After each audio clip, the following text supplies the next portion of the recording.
വറഹ്മത്തുള്ളാഹി. അൽഹംദുലില്ലാഹ് വസ്സലാത്തു വസ്സലാമു അലാ റസൂലില്ലാഹ് വഅലാ ആലിഹി വസഹ്ബിഹി അജ്മഈൻ. അമ്മാ ബഅദ്. അഊദു ബില്ലാഹി മിനശ് ശൈത്വാനിർ റജീം. ബിസ്മില്ലാഹിർ റഹ്മാനിർ റഹീം. യാ അയ്യുഹല്ലദീന ആമനൂ അത്തിയുല്ലാഹ വഅത്തിയുർ റസൂല വഉലിൽ അംരി മിൻകും فإن تنازعتم في شيء فردوه إلى الله والرسول إن كنتم تؤمنون بالله واليوم الآخر ذلك خير وأحسن تأويلا. ബഹുമാന്യരായ സഹോദരന്മാരെ, സഹോദരിമാരെ, സൂറത്തുൽ നിസായിലെ 59-ാമത്തെ ആയത്താണ് നിങ്ങൾക്ക് മുമ്പിൽ ഞാൻ ഓതി വെച്ചത്. സൂറത്തുൽ നിസായിലെ 5-9 എന്ന ആയത്താണ് ഓതി വെച്ചത്. കഴിഞ്ഞ ദിവസം നമ്മൾ അള്ളാഹുവിൻ്റെ റസൂലിനെ സംബന്ധിച്ചായിരുന്നു സംസാരിച്ചത്. ഏത് സൂറത്തായിരുന്നു ഓർമ്മയുണ്ടോ? ഏത് സൂറത്തിലെ ആയത്തായിരുന്നു നമ്മൾ ഓതിയത്? സൂറത്തുൽ ഇസ്രാ. ഇന്ന് സൂറത്തുൽ നിസാ 59-ാമത്തെ ആയത്താണ്. അള്ളാഹുവിൻ്റെ റസൂലിനെ സംബന്ധിച്ച് തന്നെ സംസാരിക്കുന്ന ചില ആശയങ്ങളാണ് ഈ ആയത്തിലും അള്ളാഹു നമ്മെ ബോധ്യപ്പെടുത്തുന്നത്. റസൂലിനെ പറ്റി നമ്മൾ അറിഞ്ഞതുപോലെ അത്ഭുതങ്ങളൊന്നും കാണിച്ച ആളായിരുന്നില്ല. അത്ഭുതങ്ങൾ കാണിക്കണമെന്ന് നാട്ടുകാർ മുഴുവനും പറഞ്ഞിരുന്നു. നബിക്ക് പൂതിയുണ്ടായിരുന്നു. അള്ളാഹ് പറഞ്ഞത്, എന്നെ കൊണ്ട് കാണിക്കാൻ കഴിയില്ലെങ്കിൽ കാണിക്കണ്ട, ഈ സാധാ പച്ച മനുഷ്യനാണ്. എന്നാൽ അള്ളാഹുവിൻ്റെ റസൂലിൻ്റെ മുഅ്ജിസത്താണ് യൗമുൽ ഖിയാമത്ത് 1-ാം തീയതി വരെ നിലനിൽക്കുന്നത്. മൂസാ നബിയുടെ വടി എന്നോ ചെതല് പിടിച്ച് മണ്ണയിപ്പോയി. സ്വാലിഹ് നബിയുടെ ഒട്ടകം എന്നോ ചത്ത് മണ്ണായിപ്പോയി. ആ അമ്പിയാക്കന്മാരും എല്ലാം മരിച്ചു, അള്ളാഹുവിൻ്റെ അടുത്തേക്ക് പോയി. അള്ളാഹുവിൻ്റെ റസൂലിൻ്റെ മുഅ്ജിസത്ത് വിശുദ്ധ ഖുർആൻ അത് ഇന്നും നിലനിൽക്കുകയാണ്. റസൂൽ വലിയ അത്ഭുതങ്ങളൊന്നും കാണിച്ചിട്ടില്ല എങ്കിലും റസൂൽ ലോകത്ത് വലിയ അത്ഭുതമാണ്. റസൂൽ ലോകത്ത് വലിയ അത്ഭുതമൊന്നും കാണിച്ചിട്ടില്ല എങ്കിലും റസൂൽ ലോകത്ത് വലിയ ഒരു അത്ഭുതമാണ്. അദ്ദേഹത്തിൻ്റെ ജീവിതമാണ് ഏറ്റവും വലിയ അത്ഭുതം. ആ ജീവിതം 1500 വർഷങ്ങൾക്ക് മുമ്പുള്ള ജീവിതമാണ്. ആ ജീവിതം ഇവിടെ എത്തുക എന്നത് അന്നത്തെ കാലത്ത് അസംഭവ്യമാണ്. കാരണം ഉമ്മിയാണ് നബി, അക്ഷരം അറിയില്ല. അതുകൊണ്ട് നബിയുടെ ജീവചരിത്രം, ഓട്ടോബയോഗ്രഫി നബി എഴുതിയില്ല. ഇനി നബിയുടെ ബയോഗ്രഫി, ജീവചരിത്രം നാട്ടുകാരും എഴുതിയില്ല. കാരണം അവർ ഉമ്മിയൂൻ, അവരും നിരക്ഷരരാണ്. ഉമ്മിയൂൻ എന്ന് പറഞ്ഞാൽ അർത്ഥം ഉമ്മൻ്റെ എഴുത്തുള്ളത് മാത്രം കൈമുതലായുള്ള മനുഷ്യൻ. ഉമ്മൻ്റെ മടിത്തട്ടുന്ന് എന്താണോ കിട്ടിയത് അത് മാത്രമേ ഓൻ്റെ വിവരമുള്ളൂ. സ്കൂളിൽ പോയിട്ട് ഒരു നയാ പൈസൻ്റെ വിവരവും ആ ചങ്ങാതിക്കില്ല എന്നാണ് ഈ ഉമ്മിയുൻ എന്ന് പറയുന്ന വാക്കിൻ്റെ അർത്ഥം. അന്ന് എഴുത്തറിയുന്നവർ 10 പേര് മാത്രമേ ഉള്ളൂ മക്കയിൽ. അപ്പം നബിയുടെ ചരിത്രം എങ്ങനെയാണ് നമ്മളിലേക്ക് എത്തുക? നബിയുടെ ജീവിതം എങ്ങനെയാണ് നമ്മളിലേക്ക് എത്തുക?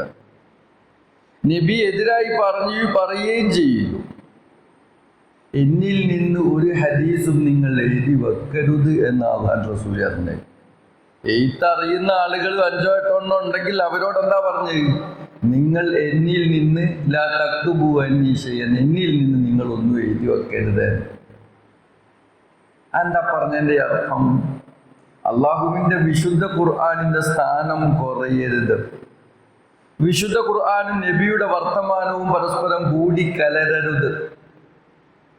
എന്നിട്ട് ഏതാണ് ഖുർആൻ ഏതാണ് ഹദീസ് എന്ന് മനുഷ്യന്മാർ അങ്ങോട്ടും ഇങ്ങോട്ടും സംശയിക്കരുത്. അതുകൊണ്ട് ഇപ്പൊ ഖുർആനുമായിട്ട് മുന്നോട്ട് പോയാൽ മതി എന്തു വേണ്ട, എൻ്റെ ഹദീസുകളൊന്നും നിങ്ങൾ എഴുതിയേക്കണ്ട. അതുകൊണ്ട് അന്നാരും എഴുതിച്ചില്ല. എന്നിട്ടും അള്ളാഹുവിന്റെ റസൂലിന്റെ ജീവിതം നമ്മൾ എടുത്തെത്തിയില്ലേ? അതെങ്ങനെ? ഓരോരുത്തരും പറഞ്ഞു പറഞ്ഞ് കർണികയ ചെവിയോട് ചെവി ചേർത്ത് വാമൊഴിയായിട്ട്, വരമൊഴിയല്ല, എഴുതി വെച്ചതല്ല, ഓറലായി വാമൊഴിയായിട്ടാണ് മുഴുവൻ വിഷയങ്ങളും അള്ളാഹുവിൻ്റെ റസൂലിൻ്റെ ജീവിതം നമ്മളിലേക്ക് എത്തിയിട്ടുള്ളത്. ഒരു ഹദീസിൻ്റെ പിന്നിൽ ചുരുങ്ങിയത് 4 ആള്, കൂടിയത് 5 ആളുണ്ടാവും. നബിയിൽ നിന്ന് കേട്ടു, ആ സഹാബിയിൽ നിന്ന് കേട്ടു, ആ സഹാബിയിൽ നിന്ന് താബി കേട്ടു, ആ താബിയിൽ നിന്ന് ബുഖാരി ഇമാമ് കേട്ടു. ചിലപ്പോൾ 4 ആള്, ചിലപ്പോൾ 5 ആളൊക്കെ ഒരു ഹദീസിലുണ്ടാവും. ഹദീസിന്റെ പിന്നിൽ റാവിമാർ, സനദിൽ 5 പേരൊക്കെ ഉണ്ടാവും. ആ 5 പേര് സത്യം പറയുന്നവരായിരുന്നുവോ, കള്ളത്തരം പറയുന്നവരായിരുന്നുവോ, അതൊക്കെ ശരിക്ക് പരിശോധിക്കപ്പെട്ടു. ബുഖാരി ഇമാമിന് 6 ലക്ഷം ഹദീസുകൾ ലഭിച്ചു. 6 ലക്ഷം. ചില റിപ്പോർട്ടുകളിൽ 3 ലക്ഷം. അത്രയും ഹദീസുകളിൽ നിന്ന് ബുഖാരി ഇമാം ചികഞ്ഞെടുത്തത് കേവലം 4000 ചില്ലാണ് ഹദീസുകളാണ്. ബാക്കിയൊക്കെ എന്തായി? അദ്ദേഹം മാറ്റിവെച്ചു എന്നുള്ളതാണ്. ഇത് തന്നെയാണ് മുസ്ലിം റളിയല്ലാഹു അൻഹുവും അബൂദാവൂദും നസായിയും എന്ന് വേണ്ട മുഹദ്ദിസുകളൊക്കെ ഹദീസുകൾ ചികഞ്ഞ് ഒരു 90% അവർ ഒഴിവാക്കി. കേവലം 10%, 5% ഒക്കെയാണ് ശരിയുണ്ടായിരുന്നത്. എന്ന് പറഞ്ഞാൽ എന്താ അർത്ഥം? നബിയിൽ നിന്ന് എന്തൊക്കെ കേട്ടോ, നബി എന്തൊക്കെ പറഞ്ഞോ, അത് മുഴുവനും അവർ എഴുതി വെച്ചു എന്നുള്ളതാണ് ഈ പറഞ്ഞതിൻ്റെ അർത്ഥം. വേറെ ലോകത്ത് ഒരു മനുഷ്യന്റെ ജീവിതവും ഇങ്ങനെ എഴുതി വെച്ചില്ല. ഇപ്പം അഗ്നിച്ചിറക് APJയുടെ ചരിത്രം എഴുതി വെച്ചു. അദ്ദേഹത്തിൻ്റെ വിദ്യാഭ്യാസം, അദ്ദേഹത്തിൻ്റെ മാതാപിതാക്കള്, അതേപോലെ അദ്ദേഹത്തിൻ്റെ യൂണിവേഴ്സിറ്റി ഡോക്ടറേറ്റ്, അദ്ദേഹത്തിൻ്റെ വിജയം മത്സരിച്ചത്, അതേപോലെ അദ്ദേഹം പ്രസിഡന്റായി തിരഞ്ഞെടുക്കപ്പെട്ടത്, അദ്ദേഹം പുതുതായി കണ്ടുപിടിച്ച വിഷയങ്ങൾ, അതൊക്കെ രേഖപ്പെട്ട് കിടപ്പുണ്ട് അദ്ദേഹത്തിൻ്റെ ജീവചരിത്രത്തിൽ. അദ്ദേഹം എങ്ങനെ കുപ്പായം ധരിച്ചത് എന്ന് എഴുതി വെച്ചുക്കോ, അദ്ദേഹം എങ്ങനെ കുളിച്ചിരുന്നത് എന്ന് എഴുതി വെച്ചുക്കോ, അദ്ദേഹം എങ്ങനെ ബാത്റൂമിൽ പോയത് എന്ന് എഴുതി വെച്ചുക്കോ, അദ്ദേഹം എങ്ങനെ അടുക്കളയിൽ പെണ്ണിനോട് പെരുമാറി എന്ന് എഴുതി വെച്ചുക്കോ, അദ്ദേഹം എങ്ങനെ ഖബറിടത്തിൽ പോയപ്പോ എന്താ ചെയ്തത് എന്ന് എഴുതി വെച്ചുക്കോ, ഈ വീട്ടിൽ നിന്ന് ഇറങ്ങുമ്പോ എന്താ ചെയ്തത് എന്ന് എഴുതി വെച്ചുക്കോ. ഇങ്ങനെ ജീവിതം മുഴുവനും എഴുതി വെക്കപ്പെട്ട, രേഖപ്പെട്ടു കിടക്കുന്ന ഒരേ ഒരു വ്യക്തിയുള്ളൂ ലോകത്ത്. അതുകൊണ്ടാണ് ഞാൻ പറഞ്ഞത് മുഹമ്മദ് നബി അത്ഭുതം കാണിച്ചിട്ടില്ല എങ്കിലും മറ്റെന്താ ഞാൻ പറഞ്ഞേ? മറന്നുപോയോ? ബാക്കി എന്താ ഞാൻ പറഞ്ഞേ? മുഹമ്മദ് നബി തന്നെ ലോകത്ത് ഏറ്റവും വലിയ ഒരു അത്ഭുതമായിരുന്നു എന്നാണ് ഞാൻ പറഞ്ഞത്. ഇനി നമ്മൾ കുറച്ച് ചിന്തിച്ചു നോക്കാം. അതെ, മുഹമ്മദ് നബി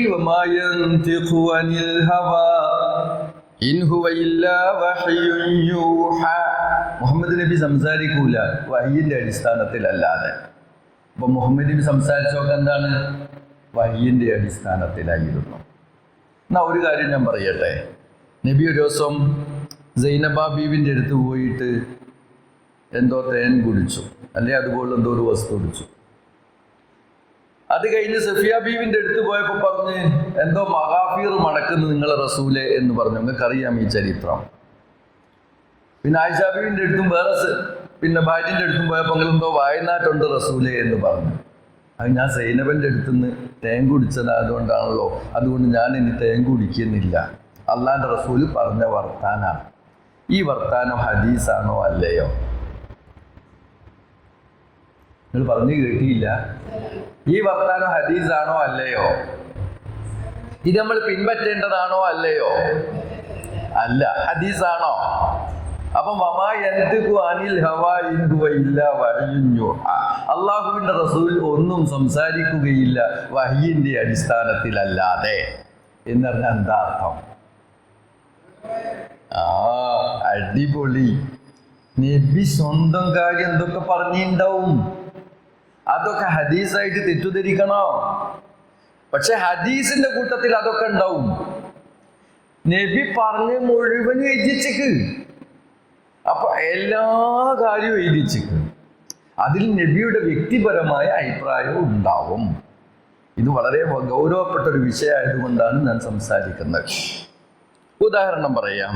നമുക്കൊക്കെ സുപരിചിതമായ കാര്യം, ഈത്തപ്പന പരസ്പരം അതിൻ്റെ ബീജവും അണ്ടവും തമ്മിൽ സംയോജിപ്പിച്ചു. എൻ്റെ പുരയിൽ ഡ്രാഗൺ ഫ്രൂട്ട് ഒറ്റ പഴവും ഉണ്ടാകുന്നില്ല.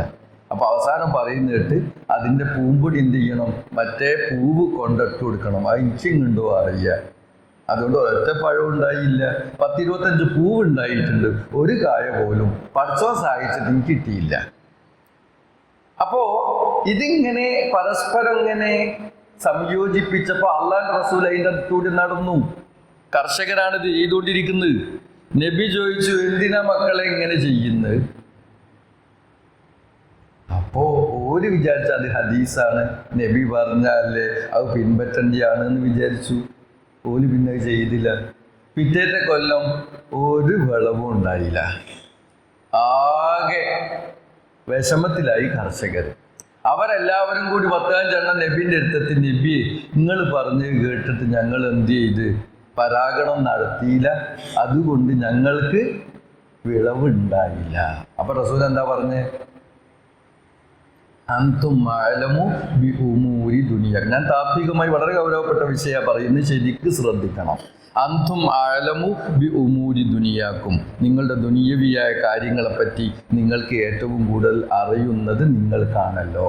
ഇനി പറയും, നബി പറഞ്ഞിട്ടുള്ള പരാഗണം നടത്തേണ്ടതില്ല എന്നുള്ള നബിയുടെ ഹദീസ് നമ്മൾ പിൻപറ്റേണ്ടതാണോ അല്ലയോ? പിൻപറ്റേണ്ടതല്ല എന്ന് പറഞ്ഞില്ലേ? പിൻപറ്റിയാൽ ഉണ്ടാവുന്ന അപകടവും മനസ്സിലായില്ലേ? അപ്പൊ അങ്ങനെ നബി വേറെയും കാര്യങ്ങൾ പറഞ്ഞിട്ടുണ്ടാവൂലേ? നിങ്ങളെന്താ മിണ്ടാത്തെ? നബിയുടെ വ്യക്തിപരമായ അഭിപ്രായങ്ങൾ അങ്ങനെ വേറെയും നബി പറഞ്ഞിട്ടുണ്ടാവൂലേ?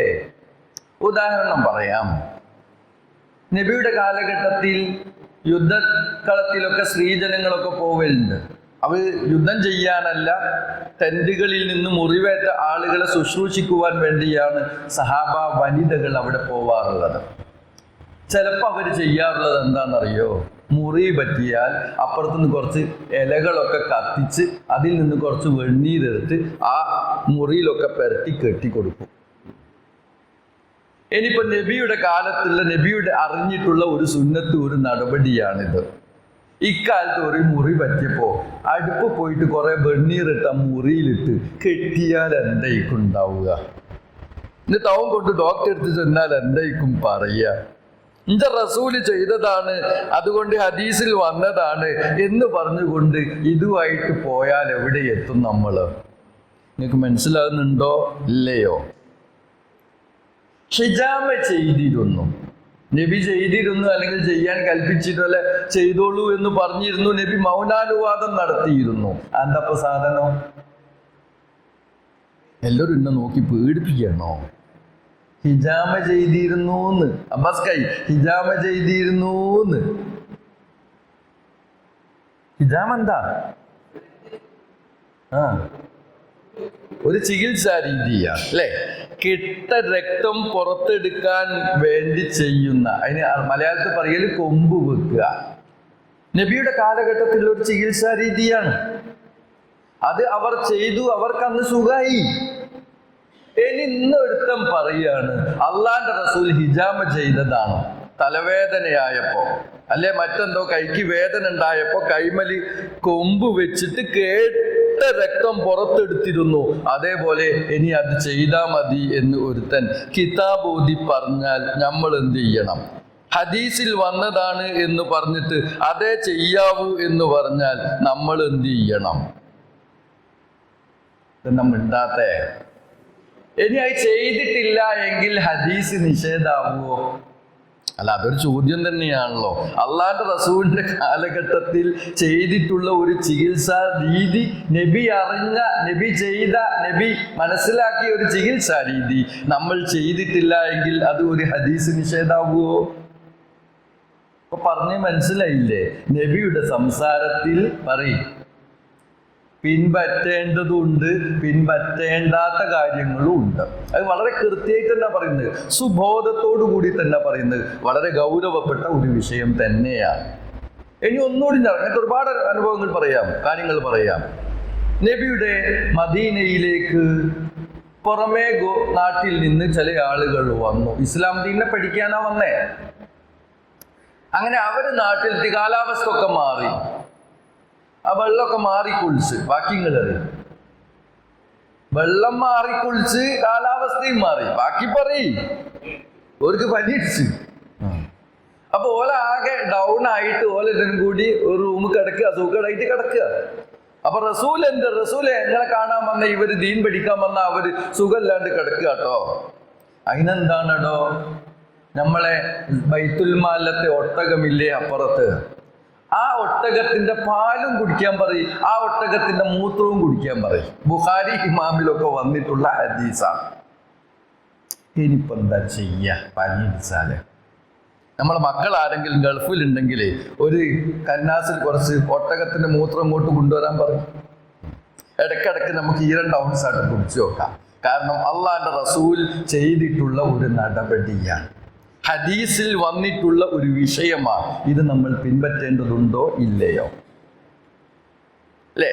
ഇനിയിപ്പോ നമ്മളെ നാട്ടിൽ മൂത്രം കുടിക്കുന്ന ആളുകളുണ്ട് ഇസ്ലാം, അതേപോലെ നമ്മളും മൂത്രം കുടിക്കണോ? പക്ഷെ ഹദീസിൽ അങ്ങനെ വന്നിട്ടില്ലേ? വന്നിട്ടുണ്ട്. നബി അത് പറഞ്ഞിട്ടുണ്ട്. അതിന്റെ അർത്ഥം എന്താണ്? അതിന്റെ അർത്ഥം ആ സാഹചര്യത്തിൽ, ആ സന്ദർഭത്തിൽ, ആ പ്രത്യേകമായ രോഗത്തിന്, ആ പ്രത്യേകമായ ഖൗമിനോട് അള്ളാഹുന്റെ റസൂൽ പറഞ്ഞിട്ടുള്ള ഒരു മാർഗമാണ്. അത് ചിലപ്പം ശരിയും ആവും, ചിലപ്പം തെറ്റും ആവും. അത് ചിലപ്പം ശരിയും ആവും, അത് ചിലപ്പം തെറ്റും ആവും. ഇനിയിപ്പോ ഞാൻ പറയുക, ആ മൂത്രം കുടിച്ചിട്ട് ഒരു സൂക്കേട് അധികമായി വിചാരിക്കുക. എന്നിട്ട് അവസാനം ആ സൂക്കേടായി ആരെങ്കിലും മരിച്ചാൽ നബിന്റെ അടുത്ത മയ്യത്തുമായിട്ട് ചെന്നാൽ നബി എന്താ പറയാ? അന്തും ആലമുബി ഉമൂരി ദുനിയാക്കും. ചെങ്ങായിമാരെ, ദുനിയാവിന്റെ കാര്യം നിങ്ങൾക്കല്ല എന്നെക്കാളും കൂടുതൽ അറിയാം. ചികിത്സ ഏതാ വേണ്ടി, പനി ഏതാ വേണ്ടി, ഇതേണ രോഗാണു, ഇത് ഏത് രോഗം കൊണ്ടാണ് ഉണ്ടായത്, ഏത് രോഗാണു കൊണ്ടാണ് ഉണ്ടായത്, ഇതിനെന്താ ചികിത്സ എന്ന് എനിക്കാണോ അറിയാം? നിങ്ങൾക്കല്ലേ ദുനിയവിയായ കാര്യങ്ങൾ കൂടുതൽ അറിയാം. അതിന്റെ ചികിത്സ നിങ്ങൾക്ക് സ്വീകരിച്ചാൽ പോരെ എന്ന് അള്ളാഹുവിന്റെ റസൂല് പറയില്ലേ? ഇവിടെയാണ് ഗൗരവപ്പെട്ട ചില വിഷയങ്ങളുള്ളത്. ഇതിനെ സംബന്ധിച്ച് നമ്മൾ ഗൗരവമായി മനസ്സിലാക്കേണ്ടതുണ്ട്. അപ്പം ഞാൻ പറഞ്ഞതിൻ്റെ അർത്ഥം, നബിയുടെ സംസാരങ്ങളിൽ വ്യക്തിപരമായിട്ടുള്ള സംസാരമുണ്ട്. നബിയുടെ സംസാരങ്ങളിൽ വ്യക്തിപരമായ നബിയുടെ അഭിപ്രായങ്ങളും സംസാരങ്ങളും ഉണ്ട്. ഉദാഹരണമായിട്ട് പറയാം, നബിക്ക് ഈ നരേങ്കുമ്പളം വലിയ ഇഷ്ടമായിരുന്നു. എവിടെയോ വീട്ടിൽ ചെന്നപ്പോൾ അവിടുന്ന് നല്ല സാമ്പാർ കൊടുത്തു. അപ്പൊ അതിങ്ങനെ കഴിച്ചുകൊണ്ടിരിക്കുമ്പോൾ അള്ളാഹുവിന്റെ റസൂൽ എന്ത് ചെയ്യാണ്? നരേങ്കുമ്പളം അങ്ങനെ തെരഞ്ഞു പിടിച്ച് തിന്നുക. അത് മാത്രം തോണ്ടിയെടുത്ത് ഇങ്ങനെ തിന്നുക. അപ്പോ അത് ഉദ്ധരിച്ചിട്ടുള്ള ഇബ്നു ഉമർ, മുത്തബിഉസ്സുന്ന, സുന്നത്തെ പിൻപറ്റുന്ന അള്ളാഹുവിന്റെ റസൂലിന്റെ ഏറ്റവും അടുത്ത സഹാബി, ഉബാദത്തുൽ അർബഅ, അബ്ദുല്ലാഹി ഇബ്നു ഉമർ റളിയല്ലാഹു അൻഹു, 4 അബ്ദുള്ളമാരിൽ പ്രധാനിയാണ്.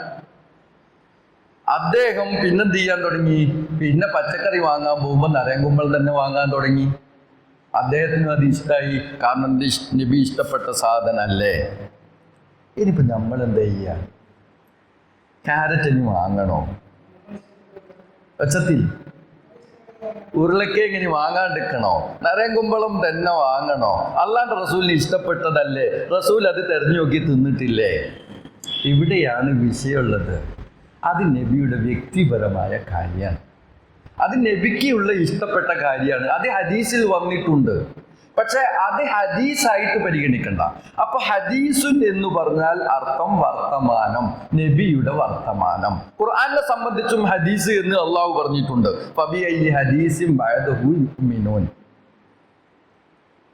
ഹദീസിൽ അങ്ങനെ ഒരുപാട് കാര്യങ്ങൾ വന്നിട്ടുണ്ട്. പക്ഷെ സുന്നത്തുൻ എന്ന് പറഞ്ഞാൽ നമ്മൾ പിൻപറ്റേണ്ട കാര്യങ്ങളാണ്. അപ്പൊ എല്ലാ ഹദീസുകളും സുന്നത്തായി പരിഗണിച്ചുകൊണ്ട് നമ്മൾ പിൻപറ്റണം എന്നില്ല. ഏതുപോലെ ഇപ്പൊ പറഞ്ഞിട്ടുള്ള വ്യക്തിപരമായ നബിയുടെ ആ ഇഷ്ടത്തെ നമ്മൾ പിൻപറ്റണം എന്നില്ല. അവരുടെ സംസ്കാരവുമായി ബന്ധപ്പെട്ട പല വിഷയങ്ങളും ഉണ്ടാവൂലേ നബിയുടെ ഹദീസിൽ. ഇത് ഞാൻ ഒരിടം പറഞ്ഞിക്കോന്ന് എനിക്കറിയില്ല. കൊയിലാണ്ടിയിൽ ഫുത്തുബ പറഞ്ഞു. എന്നിട്ട് വളരെ ഭക്തനായ അദ്ദേഹം മരിച്ചുപോയി, മൊയ്തീൻകുട്ടി സാഹിബ്. ഇത് ഖിറാഅത്താണെന്നറിയോ? സാധാ മനുഷ്യനാ, കിതാബൊന്നും ഓതിയ ആളല്ല. അത്രയും നല്ല ഭക്തനായിരുന്നു. അദ്ദേഹത്തിൻ്റെ വീട്ടിൽ ചെന്നു. അപ്പൊ അദ്ദേഹം എന്ത് ചെയ്തിട്ടുണ്ട്? ഒരു സുപ്ര വിരിച്ചിട്ട് ബഹുമാനപ്പെട്ട ഖാദിയാര നിലത്തി ഇരുത്തുകയാണ്. എന്നിട്ട് അവിടുന്ന് ആ ഭക്ഷണം കഴിക്കുന്നത്. അപ്പൊ ഞാൻ എൻ്റെ പൊട്ടപ്പോയത്തിന് ചോദിച്ചു, അല്ലേ നിങ്ങൾക്ക് ഡൈനിങ് ടേബിൾ ഇല്ലേ? അപ്പൊ അദ്ദേഹത്തിന്റെ മറുപടി, ഇവിടെ ഡൈനിങ് ടേബിൾ ഇല്ല. അതെന്തേ? എല്ലാ വീട്ടിലും ഉണ്ടല്ലോ. അപ്പൊ പറഞ്ഞു, അള്ളാന്റെ റസൂലിന് ഡൈനിങ് ടേബിൾ ഇല്ല. അതൊരു വിഷയം തന്നെയല്ലേ. അവരുടെ ശൈലി ഏതാ? നമ്മളിവിടെ മജ്ലിസ് ഉണ്ടല്ലോ ഹോട്ടലിൽ, അത് ഡൈനിങ് ടേബിൾ അല്ലല്ലോ, നിലത്തിരുന്നിട്ടാണല്ലോ ഒരു തിന്നുന്നേ മജ്ലിസിൽ. എന്നിട്ട് സൂപ്ര വിരിച്ചിട്ടാണല്ലോ തിന്നുക. എന്നിട്ട് ഒരു സാധനം കൂടി ഉണ്ടായാൽ മതി.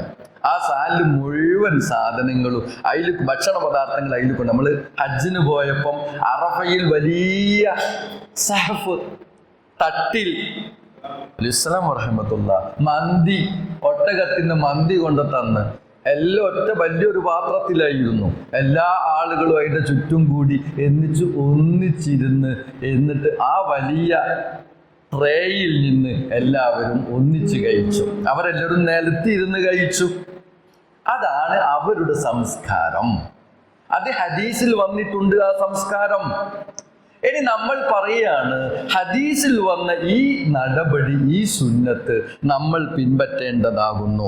അതുകൊണ്ട് ഇനി മേലാൽ ഡൈനിങ് ടേബിൾ വേണ്ട, ഓരോരുത്തർക്കും ഓരോ കസാരയും വേണ്ട, അതോടൊപ്പം തന്നെ ഓരോരുത്തർക്കും ഓരോ പ്ലേറ്റും വേണ്ട. എല്ലാവരും കൂടി എന്ത് ചെയ്യുക?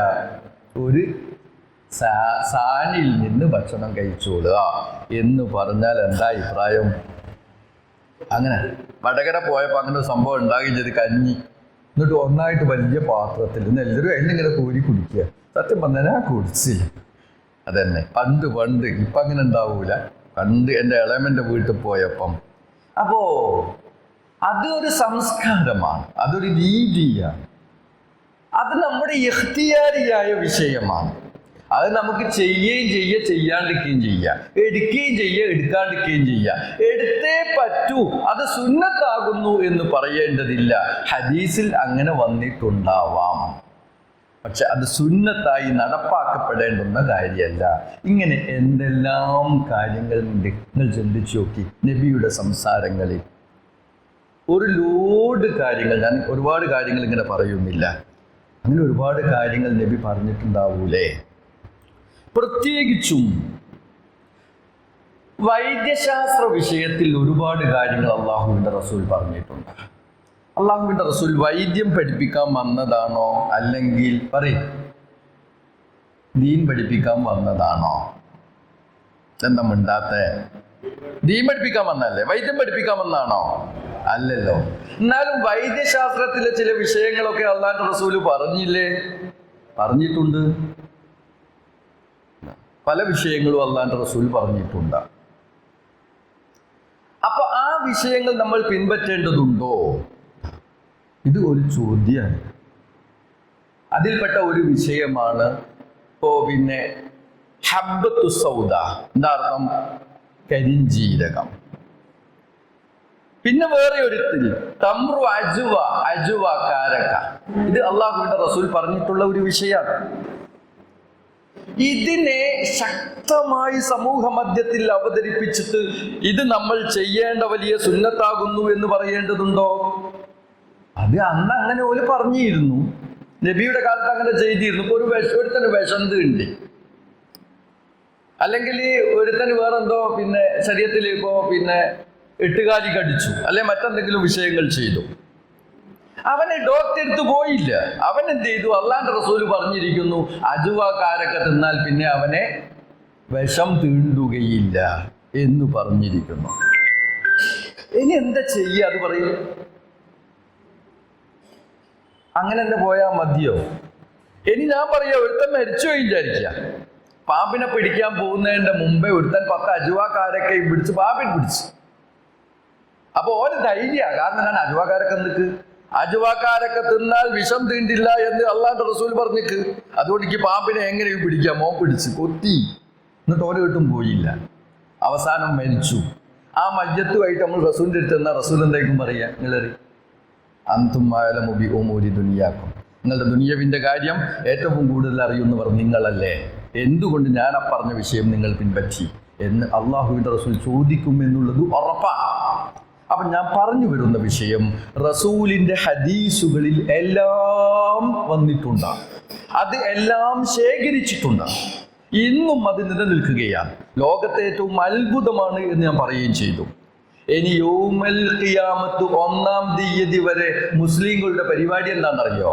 നബി പറഞ്ഞതിൽ നമ്മൾ എടുക്കേണ്ടതേത്, എടുക്കേണ്ടാത്തതേത്, ഇഖ്തിയാരിയായതേത്, ഇനി ഓരോരുത്തരും ഫർളായിട്ട് അനുഷ്ഠിക്കേണ്ടുന്ന കാര്യങ്ങൾ ഏത്, ഇങ്ങനെ വിവേചിച്ച് മനസ്സിലാക്കിക്കൊണ്ടിരിക്കുക എന്നുള്ളതാണ് മുസ്ലിം ഉമ്മത്തിന്റെ ഇപ്പോഴത്തെ പരിപാടി. മനസ്സിലാവും? നിങ്ങൾക്കറിയോ, ഇപ്പോൾ വന്നിട്ടുള്ള ഏറ്റവും വലിയൊരു ഹദീസ് ഗ്രന്ഥമുണ്ട്. അതിൻ്റെ പേര് സിൽസിലത്തുൽ അഹാദീസി സഹീഹ. അതിൻ്റെ ഓദർ കാത്തിബ് അൽബാനി റളിയല്ലാഹു അൻഹു. എത്ര വാല്യുണ്ട് നിങ്ങൾക്ക് ഓർമ്മയുണ്ടോ? 24 വാല്യുണ്ട്. 1, 2 ഒന്നുമല്ല, 24 വാല്യം. അപ്പൊ അദ്ദേഹത്തിന്റെ ജീവിതം മുഴുവൻ ഇപ്പോഴും പണിയെടുക്കുക. എന്താ പണി? ഹദീസുകളിൽ നമ്മൾ സ്വീകരിക്കേണ്ടത് ഏത്,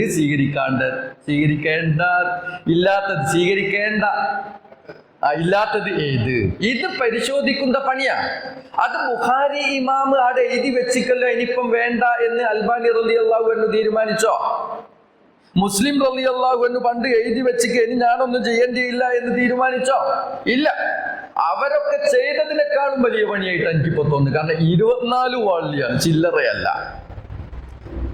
അതോടൊപ്പം തന്നെ അദ്ദേഹം ചെയ്ത വേറെ ഒരു പണി കൂടിയുണ്ട്, സിൽസിലത്തുൽ അഹാദീസിൽ ലഈഫായ ഹദീസുകളുടെ ക്രോഡീകരണം.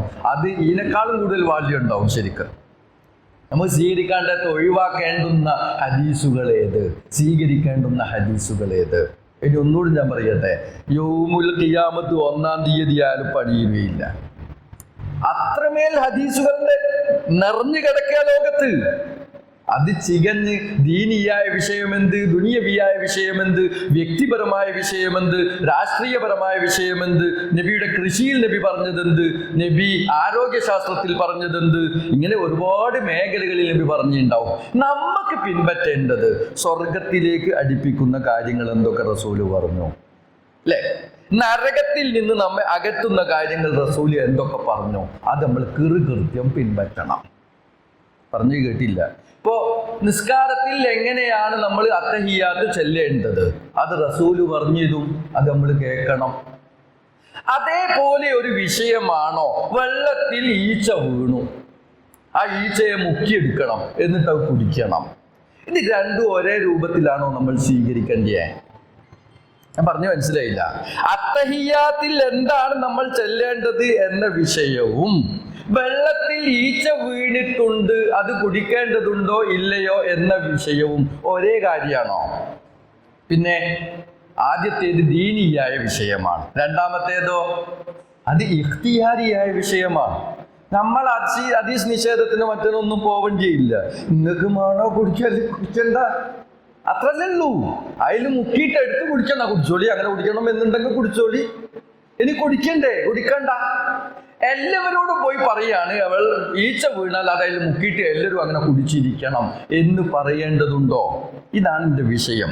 അതുകൊണ്ട് ഈ വിഷയകമായി വളരെ ഗൗരവമായുള്ള ചില ചിന്തകൾ നമ്മളിൽ ഉണ്ടാവണം. ഇത് ഞാൻ പറയാൻ കാരണം ഇന്ന് നാട്ടിലെ എല്ലാ ഹദീസുകളും ഇങ്ങോട്ട് എടുത്തിട്ട് അതൊക്കെ നമ്മൾ പിൻപറ്റേണ്ടതാകുന്നു. അതിൻ്റെ അപ്പുറത്ത് ഒരാളും ചിന്തിക്കാൻ പാടില്ല, ചിന്തിച്ചാൽ ഓൻ ദീനിന്ന് പുറത്താകുന്നു, ഓൻ നബിയോട് വെറുപ്പുള്ള ആളാകുന്നു എന്നൊക്കെ പറഞ്ഞിട്ട് ഒച്ചയും ബഹളവും കൂട്ടുക. അതിൻ്റെ പേരിൽ കുറേ ഗ്രൂപ്പും വിഭാഗങ്ങളും ഉണ്ടാവുക. എന്നിട്ട് അവനെങ്ങനെ ഇവനെങ്ങനെ എന്നൊക്കെ പറഞ്ഞിട്ട് ആക്ഷേപവും കുറ്റവും പറഞ്ഞ് നടക്കുക. എന്തിനാന്ന് ആർക്കറിയാം? അള്ളാഹുവിൻ്റെ റസൂൽ സൂറത്തുൽ നിസായിൽ അർത്ഥം പറഞ്ഞാൽ നിർത്തവല്ലി ഉസ്താദ് എത്തിയിട്ടുണ്ട്. യാ അയ്യുഹല്ലദീന ആമനൂ അത്തിയുല്ലാഹ വ അത്തിയുർ റസൂല വ ഉലിൽ അംരി മിൻകും. സത്യവിശ്വാസികളെ, നിങ്ങൾ അള്ളാഹുവിനെ അനുസരിക്കണം, അള്ളാഹിന്റെ റസൂലിനെയും അനുസരിക്കണം. അവർ പറഞ്ഞതുപോലെ ഭരിക്കുകയും കാര്യങ്ങൾ ഏൽക്കുകയും ചെയ്തിട്ടുള്ള ഉത്തരവാദികളെ, ഭരണാധികാരികളെയും നിങ്ങൾ അനുസരിക്കണം. എന്നിട്ട് ഫൈൻ തനാസഅതും ഫീ ഷൈഇൻ, ഏതെങ്കിലും വിഷയത്തിൽ നിങ്ങൾ തർക്കമുണ്ടായി, ഫറുദ്ദൂഹു, അതിനെ നിങ്ങൾ മടക്കണം, ഇലല്ലാഹി വർ റസൂൽ, അള്ളാഹുവിലേക്കും റസൂലിലേക്കും മടക്കണം നിങ്ങൾ. ഇപ്പൊ മനസ്സിലായില്ലേ? ഒരു വിഷയത്തിൽ തർക്കമുണ്ടായി. ഇപ്പൊ ഞാൻ പറയാം, ഒരു പള്ളി എടുക്കുകയാണ്. ആ പള്ളി എടുക്കുന്നിടത്ത് തർക്കമുണ്ടായി. എന്താ തർക്കം? പള്ളി നമ്മൾ ഓടിടണോ, അല്ലെ ഷീറ്റ് ഇടണോ, അല്ലെ കോൺക്രീറ്റ് ആക്കണോ? വലിയ തർക്കം, പള്ളിന്റെ വിഷയ. ആ തർക്കം നമ്മൾ അള്ളാഹിന്റെ അടുത്തേക്ക് മടക്കണോ, റസൂലിന്റെ അടുത്തേക്ക് മടക്കണോ, അല്ലെ നമ്മൾ കൂടിയിരുന്ന് ആലോചിക്കണോ? എന്താ ശരി? കൂടിയിരുന്ന് ആലോചിക്കണം. ഇതിൽ എന്തെങ്കിലും തർക്കമുണ്ടോ? ഇതെല്ലാവർക്കും തിരിയുന്ന കാര്യമല്ലേ? അത് നമ്മൾ കൂടിയിരുന്ന് ആലോചിക്കാൻ വേണ്ടി. എന്നാൽ അവിടെ വേറൊരു കാര്യമുണ്ട്. ഒരു ചങ്ങായിട്ട് 10 ലക്ഷം ഉറുപ്പ്യ തന്നിട്ട് ഓൻ നമ്മളെ നാട്ടിലെ പലിശ പണ്ടാരാ, വെറും പലിശന്റെ ആളാ, ഹറാമ അവന്റെ പൈസ മുഴുവനോ. ഇനി ബാക്കി പറയും, അത് നമ്മൾ സ്വീകരിക്കണോ സ്വീകരിക്കണ്ടേ? അതും വലിയ തർക്കമായി. ആ തർക്കം ചെയ്യണം. ഫറുദ്ദൂഹു ഇലല്ലാഹി വർ റസൂൽ, ഹറാമു വേണ്ട, ഹലാലു മതി. ഇതിൽ റസൂലു അല്ലാഹ് എന്തു പറഞ്ഞിട്ടുണ്ട് അതാലോചിക്കണം. അല്ലാതെ മുഴുവൻ തർക്ക വിഷയങ്ങളും അള്ളാഹുവിലേക്കും റസൂലിലേക്കും മടക്കണം എന്നാണോ ഫറുദ്ദൂഹു ഇലല്ലാഹി വർ റസൂൽ എന്ന് പറഞ്ഞാൽ അർത്ഥം? അല്ല. ദീനീ കാര്യങ്ങളിൽ എന്തെങ്കിലും വിഷയങ്ങൾ ഉണ്ടായാൽ അത് അള്ളാഹുവിലേക്കും റസൂലിലേക്കും മടക്കണം.